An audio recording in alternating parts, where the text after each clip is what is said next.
তো হ্যাঁ, মাসুদ কামাল এখানে অবশ্য সত্যি কথা বলেছেন। তিনি বলেছেন, "আমি ছোট মানুষ বড় প্রশ্ন করি।" হ্যাঁ, ডক্টর মোহাম্মদ ইউনূসকে মূল্যায়ন করতে হলে বা তার মূল্যায়ন করার বেলায় মাসুদ কামালের মতো সাংবাদিক ছোটই বটে।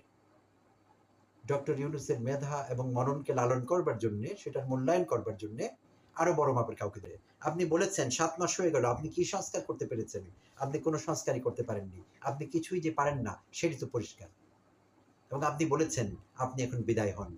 Enough is enough. Wasn't it too much, mister Masud Kamal? এই কথা বলার জন্য আপনি কি খুবই ছোট না আসলে? প্রফেসর ডক্টর মোহাম্মদ ইউনূসের মতো একজন ব্যক্তিত্ব, উনি ব্যক্তি না, উনি একজন ব্যক্তিত্ব। উনি একটি প্রতিষ্ঠান।